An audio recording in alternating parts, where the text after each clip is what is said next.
I didn't see the pictures, but I since I was there at the Parliament, I share that experience. For me,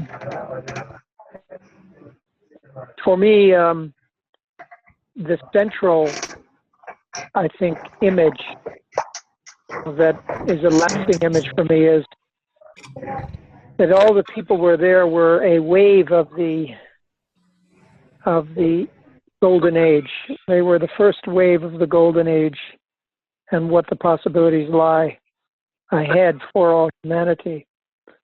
So to be in the presence of the people who are out there in the trenches doing the work and who are both rooted in their contemplative experience, but also rooted in a sacred activism, I think that is the essential difference that I have seen over the last 30 or 40 years at all the parliaments, because I've actually been to all of the parliaments, including 1993.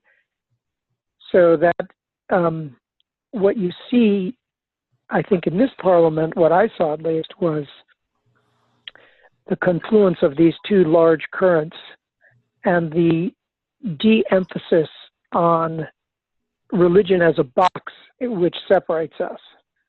Rather, these are schools of thoughts that people have joined to attain the same oneness and the same spiritual realization that the founders have come to bring into enlighten us with. So there was a much greater sense of brotherhood, sisterhood, and sense of oneness at this conference as opposed to previous conferences. So a lot of the labeling, a lot of the scene was greatly diminished.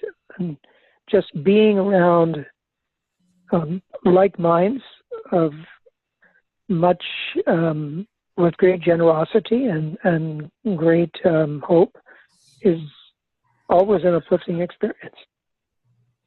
Those are my few thoughts. I have a question, Andrew. You had been to the other parliaments and you said that this one was different.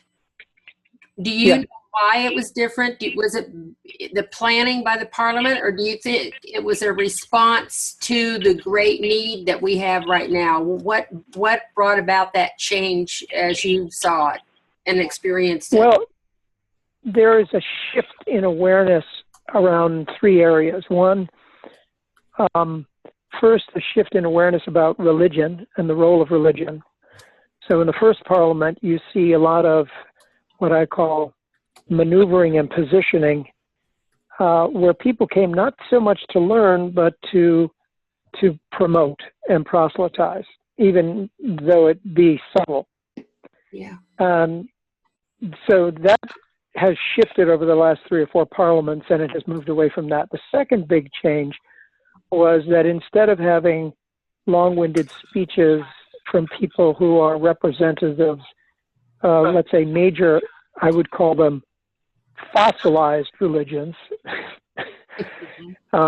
in their silos, so to speak, what you had is you had people who were outside of the religious box. Doesn't mean they were not religious, but were truly spiritual in their intentions and in their work. And these are the people who have really gone out and tried to make a radical shift in the work that they do in the planet. So that's it. And then the third big difference is that the emergence of a set of common goals that the interfaith, and we're not even calling it interfaith anymore, it's interspiritual is the new buzzword.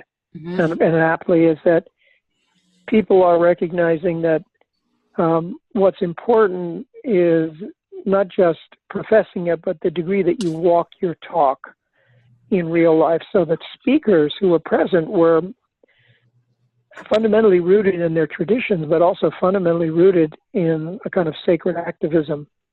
And that lent a whole different quality to the conference. So those are some of the changes. There were others too. Andrew, one last question, because we want everybody to stay with their own experiences also. Did it give you any new thoughts about what your own work means to you and to your the community that you serve, and that people who, even newer kinds of people, you might reach out to? I would say that the work that I'm doing, what we're trying to do in the Sanma tradition, is essentially ground people in a spiritual practice. And I think that what I see now is that almost every single person I met there is recognizing the need to be a committed practitioner in their daily life in terms of prayer, meditation, etc. And so there's a big shift. I see that as the fundamental shift. And that changes the whole awareness and consciousness of not only who's there, but also the work that people do. Takes us out of kind of the egoic stance where we can often fall a prey to marginalizing other people or demonizing other people who are not like us or not doing this work, to a sense that of kind of unlimited forgiveness and unconditional acceptance of what's happening. So it doesn't really change my focus. It didn't really change my focus. What it did is it inspired me to realize that there are a lot more of us feeling a lot more of us in that category than before. And that there is a big shift, a huge shift in that awareness. That's, I think, the way I would see it. That's good news. Thank you. Wow. Mm-hmm.